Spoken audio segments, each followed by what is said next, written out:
Welcome to this edition of I Am, where it's all about marriage. I bring your way a super couple that would give you downloads of insightful things that you can apply to your marriages and relationship so that you can enjoy a swell time. With me today are... I am Temitope Abdulmartins. And I'm Joshua Abdulmartins. Thank you for consenting to come grace this platform. Thank you, ma'am. Thank you too for inviting us. Can you tell us what you do for a living? I'm an education consultant. I work with schools in the UK and across the globe. We help in recruiting students who want to study abroad. Okay. We help them with their application, admission processing, and we also help them with their visa processing. And we also do post-visa services for them, like helping them get tickets and every other thing that pertains to their admission. Lisma, what do you do for a living?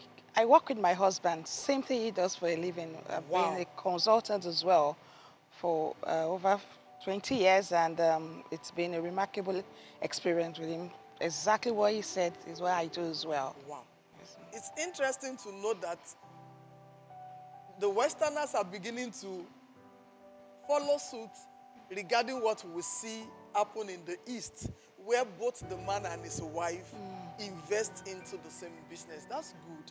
Thank you. And for how long have you been married, please? 18 years. Wow. That's a long time. Yes, ma'am. Thank you. I'm sure we have a lot to learn. Well, So let me start from asking this question. Being married for that long and being blessed with children, definitely your children will be teenagers now. And I know that one of the things that I often hear from parents is the challenge of having to raise teenage children, that they can be opinionated, they can be tending towards being independent of their parents and things like that. So how did you, don't let me say how did you, because you are still in the process. How are you managing your teenage children? Well, I think the first thing is for us to make them see what we do. We are God-fearing people. They see us that way. That's the first thing. When they see that you are God-fearing, that you love God. Now, of course, there will be times for them to want to have their own views about things. But once they see that this is the way your parents are doing it, they see that we are tithers, they see that we give. Whenever we give to church or we give to anything, we make sure we let them know that we are giving. Oh, you carry them along, yes, transparency. Yes. Yes. We give, these are our tithes. Whenever we are giving, they are aware of our givings. Whenever money comes in, we let them know this is what came in and this is what we're investing. So they are carried along everything that we do. So even Please if that, let me make a brief interruption in that. So what I learned from this is they are not only verbally instructing their children, Yes. they are living their claim in the presence of those children. So if they are saying do this, the children see them do it. Yes, so it's ma'am. easy for the children to take after what they see their parents practice. He also mentioned about financial transparency. Many parents don't really think your children should know what you are earning or what comes in. However, I think this might be wisdom in the sense that it puts the expectation of your children into perspective. Yeah. Please continue, sir. so we let them know what goes on with our finances. When we are giving, we carry them along our givings. Wow. And with tithes, they are aware of the tithes, so they also tithe. Wow. So we make sure that they know what we are doing.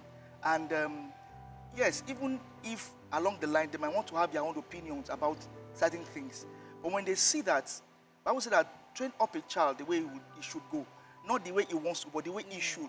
Now, one of the ways to do that is to live that life before them. Wow. It's the life you live before them that they will emulate and they are trained with. So we're not just giving them verbal instructions, we are also practicing what we claim we do. When we worship God and we are deep in worship, we kneel, we sleep on the ground, we roll, we cry. They see these things and they, okay, for example, when And when I saw our result, our work result, I was in the office, she was at home. And I called, I said, babe, see your picking result too. And I sent to her. And they saw she was just shouting. Everybody was shouting. Yeah, woo, praise God, wow. And when they called me back, I was actually weeping. And she said, hold on, dad is crying. Hold on, dad is crying.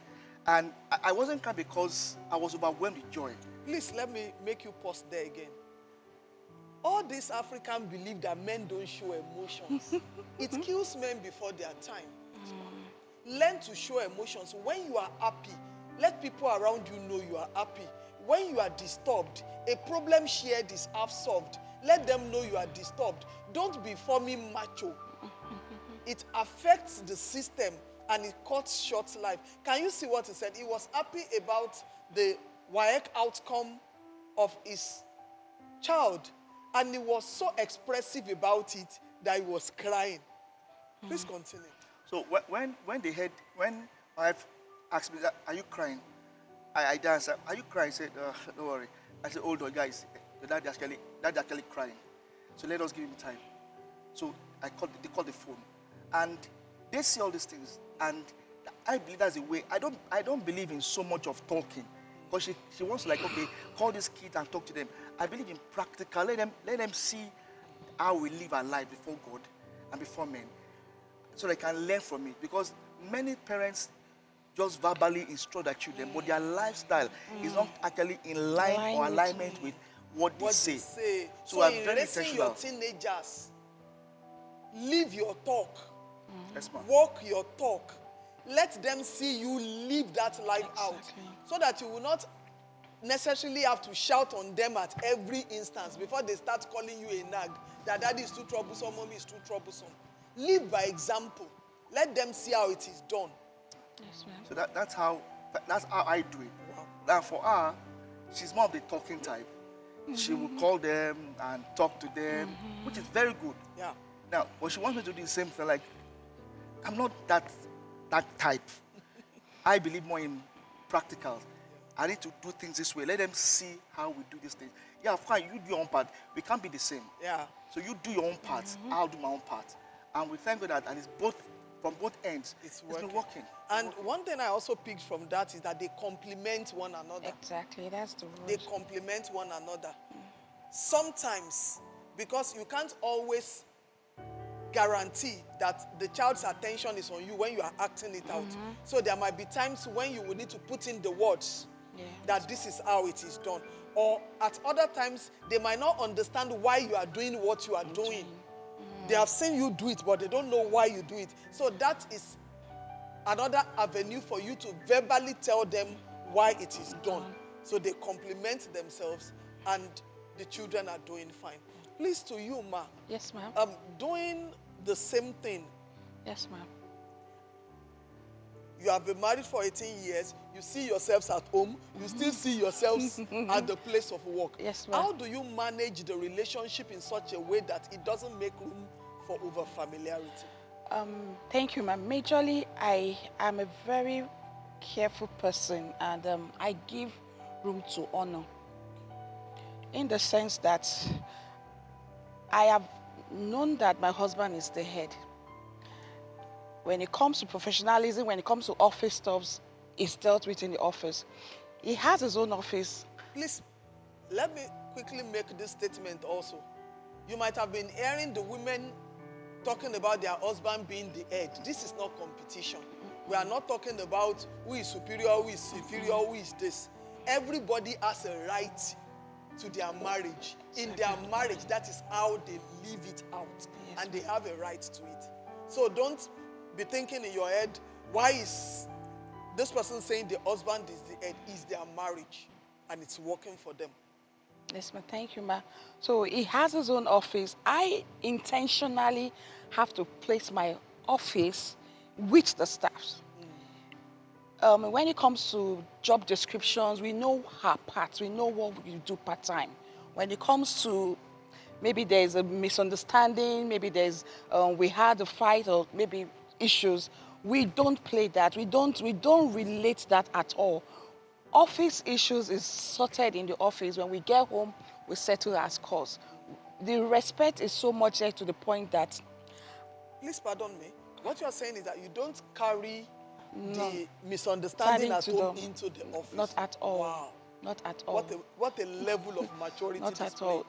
Because of the system and structure that is also in place in the office, everybody, we are busy. Everybody is doing what they need to do part-time. Except, oh, boss, we need your attention on this thing. I have to go to his office or maybe send him a chat. If something that is not clear, oh, see me in my office, then I go to the office and relate with him and come back to the office. So there is this jurisdiction. It is based already. Everybody know what to do part-time, and it has actually worked for us over the years. And if I may add to that, ma'am. Okay. I believe that the word for familiarity is a concept, and it's very relative. What some people call familiarity may be comfortable for some people. Wow. One man's food. Another man's poison. Wow. Now, for example, we've never had any issue of being over familiar with ourselves. Like she said, we both we're not partners, we are co-founders. Wow. She's a co-director. My card carries co-director. Hers carries co-director. Please, let me make you pause there. Did you say that? When she said that she intentionally decided to put her office where the remaining staff members were, one might be thinking that's a demotion. But did you hear her husband say we are co-founders? What his own office description reads is what our own office description reads also. So we should always realize that when you choose the path of honor, you are better off for it. You don't get to lose, except you marry the wrong person. So she has a space in the building for her office, but she chose to stay with the staff. I was even angry when I want to stay with them. Like, no, why should you stay with staff? No, I want to stay with the staff. And my own office remains there. Whenever she wants to receive a call, she comes to the office and pick a call, maybe like private calls. She comes there to relax. When we want to gist, she comes there to gist. So we've never really had that issue of being over familiar with one another. We've never really had it happen for us. So, how do you manage finance? And it's going to go in different arms.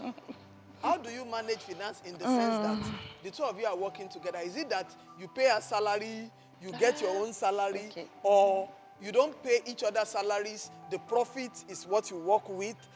How do you manage finance? That is company-wise, both of you being employed by the same organization. Then secondly, how do you manage finance at the home front? For the office, we have a company account. Okay. Both local currency and foreign currencies, because most of our funds come in foreign currencies.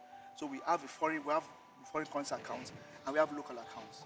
Now, my number is used to receive payments as alerts. Okay. So once the money comes in, the app is on her phone. The number for alert is on my phone. So there's a check. Yeah, check and balance. Please let me pause there again. Can you hear that? So there is transparency in the company account. She is not just made a co-founder in name. In what comes in and what transpires, she's also carried along.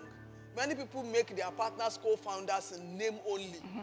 It's like the case of the more they look, the less they see. They don't know how it is going. But he said the number through which the money comes in belongs to him, but she receives the alert. That way, it's transparent. Everybody knows what comes in when it does. Please continue. So when any money comes in, I let her know that the so and so has paid. So she checks the app. Okay, that praise God. Then we are both co-signatory to the account.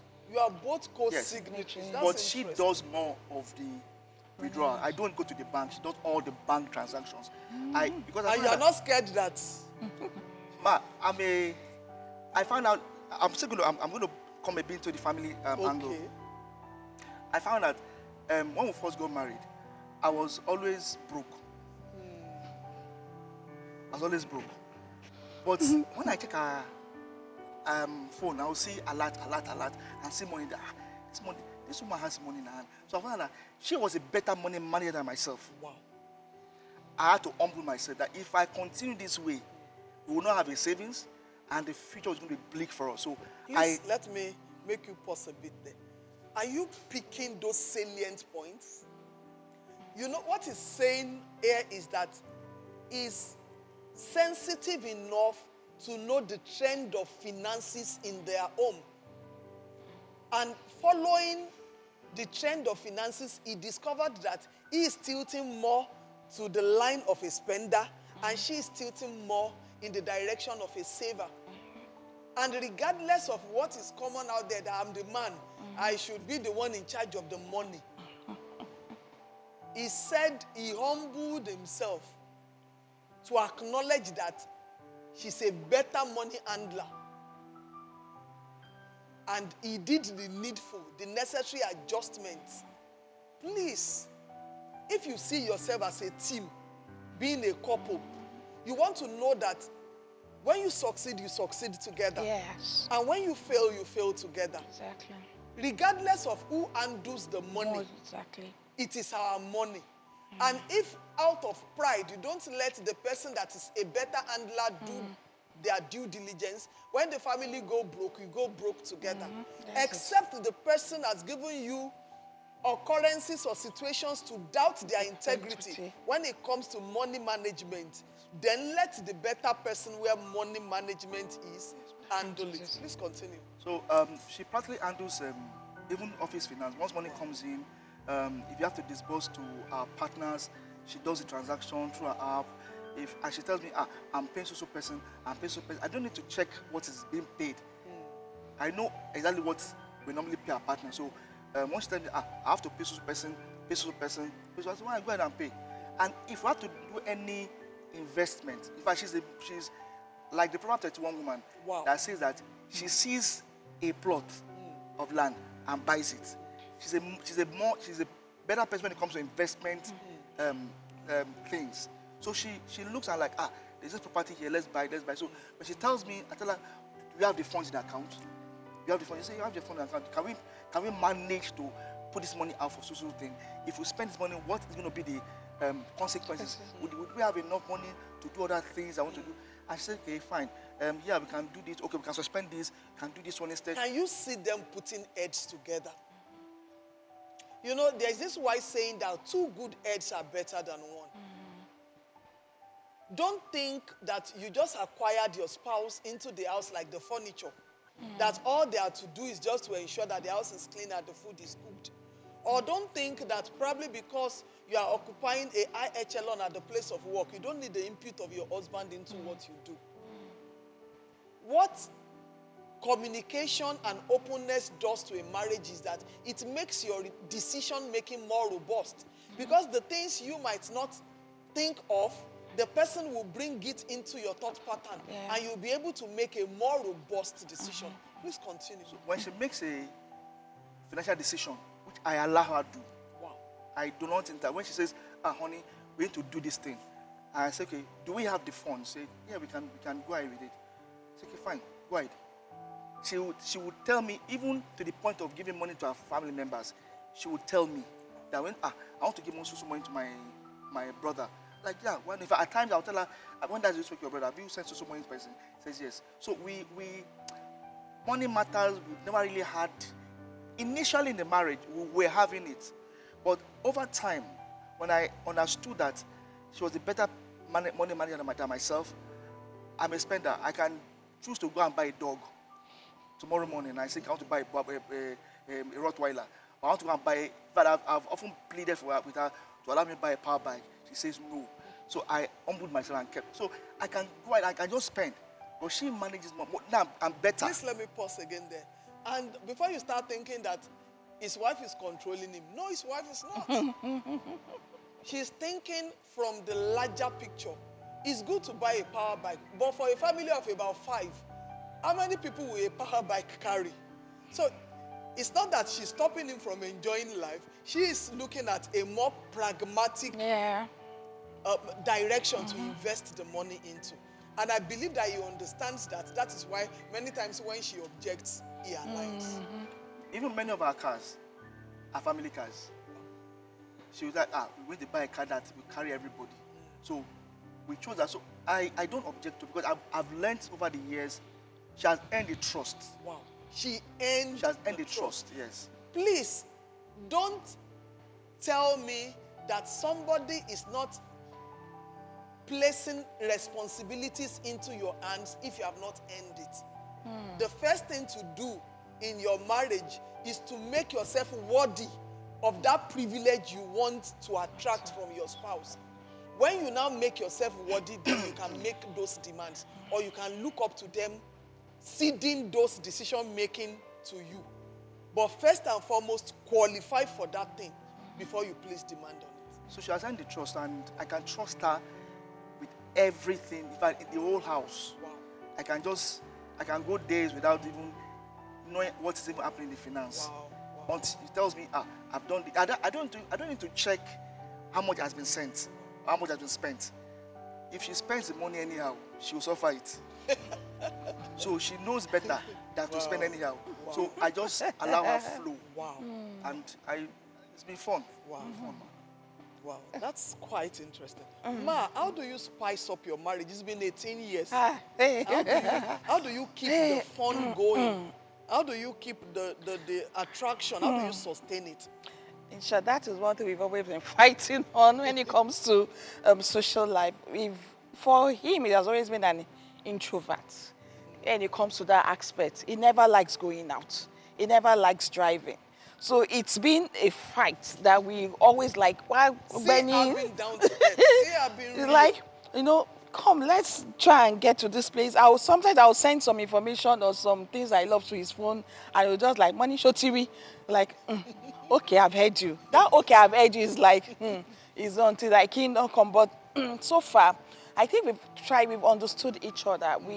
Since like, okay, even with the environment has never been friendly, the roads are not too good. So we create that avenue at home. Wow. We make sure that we have a conducive environment. So they turned their home to a fun space. Yes, that's what we did. Wow. We created that environment. We make sure that... That means you don't need to go out of the house to have fun.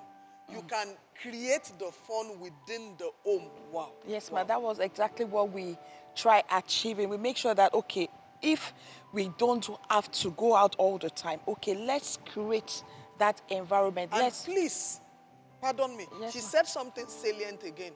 She likes going out. He's an introvert. She made a statement, even if we don't go out all the time, that means it's not as if they don't go out at all. We do. Nobody is saying you should lose yourself because of marriage. Nobody's saying that you should become the martyr of marriage. We are talking about finding a common ground. Balance. Yes. So they go out, but it's not often because he is an introvert.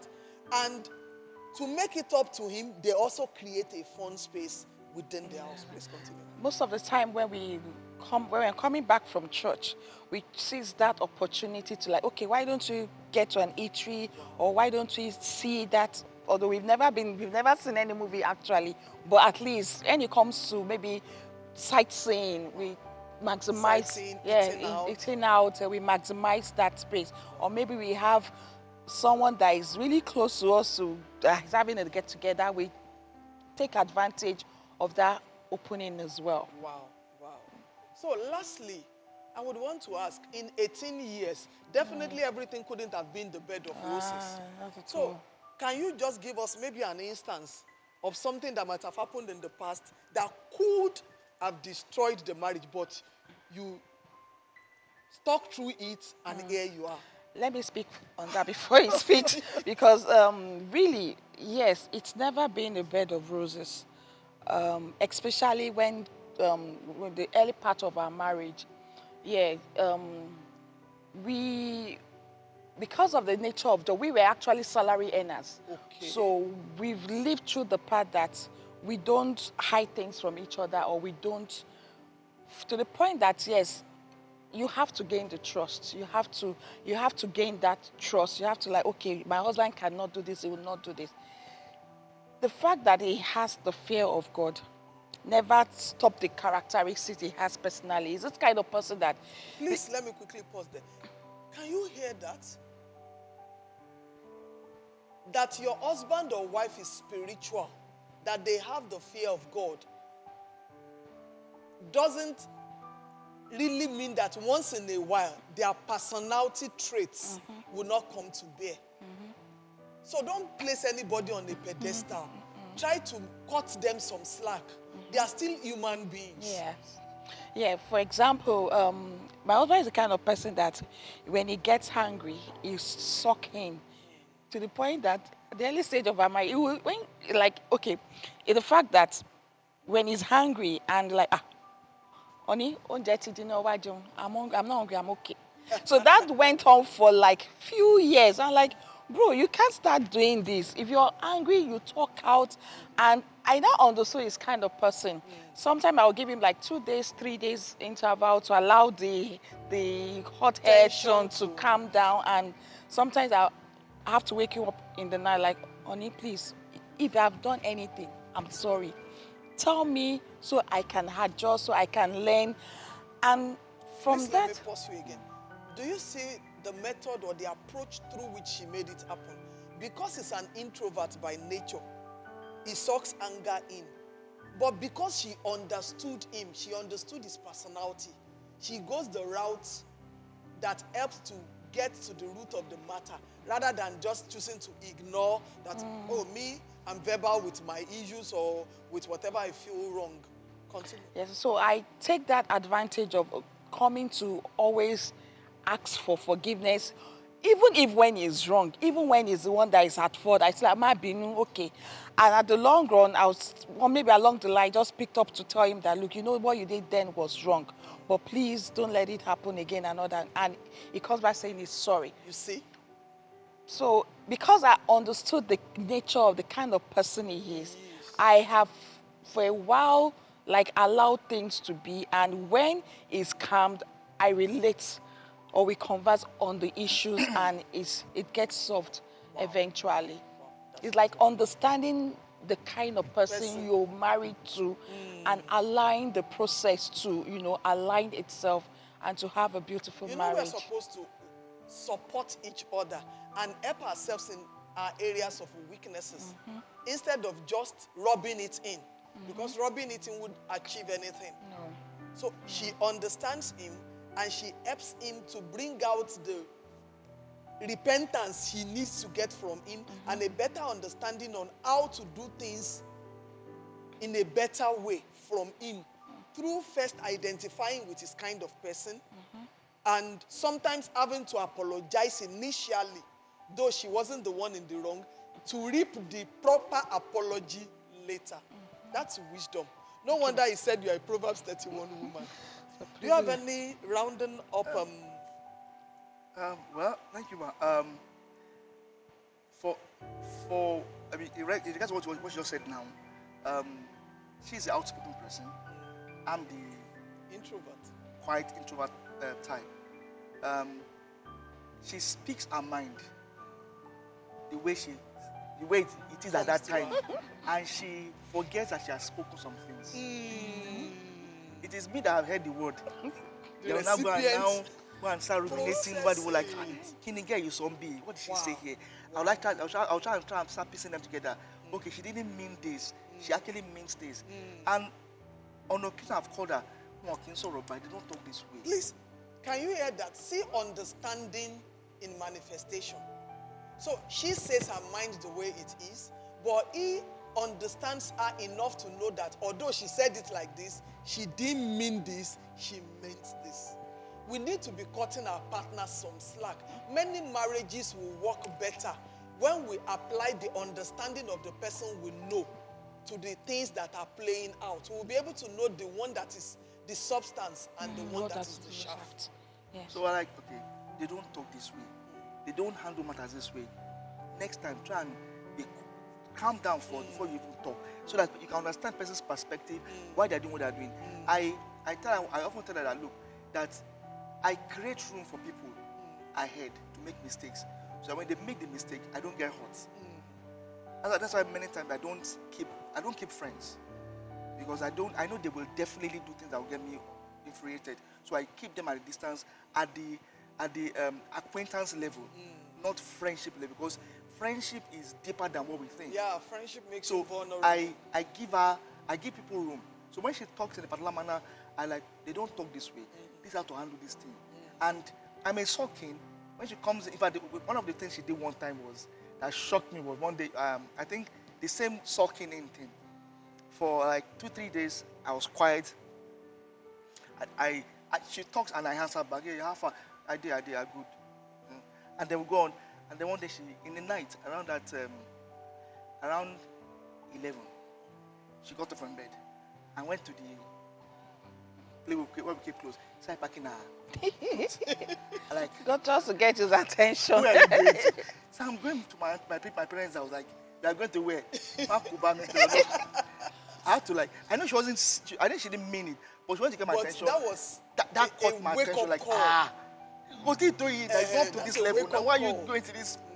And all this while you don't talk, you don't. Okay, okay. This. When she now comes and I say, this is what you did. This is what you did. You don't do things this way. Now I allow things to happen to drive in my point. I don't address issues when they happen, because she may not take it the way it's meant to be taken. So I allow circumstances to play itself around to give me a time to talk. And many times you have resolved issues that would have gone out of hand that way. But most importantly, thank God for the fear of God. And because I made up my mind for one thing, that I will never get a third party involved in my marriage. From very word go. So whenever she says, I will report it to pastor, and I could it to you, let's talk. I don't want a third party in, so we just resolve the matter before it even gets out of hand. So that's how we've been able to go through. Wow. So one major thing I picked from what he said is respectful communication is still the way to resolving issues. Talk in a way that makes your partner feel seen and heard. When they feel that they are seen and they are heard, they will be willing to come to your own level to see you and to hear you, and the marriage will keep going. I've learned so much, and I believe the people watching have learned so much too. Thank you. We really appreciate you. Thank you. Thank you, for coming. Thank you. Thank you for coming. And our people, till we come to your part next time, I want you to put into practice the valuable tips that you have learned from them. Because it is not only about learning to laugh, it is about learning to practice. Till we come your way next time, enjoy the rest of your day.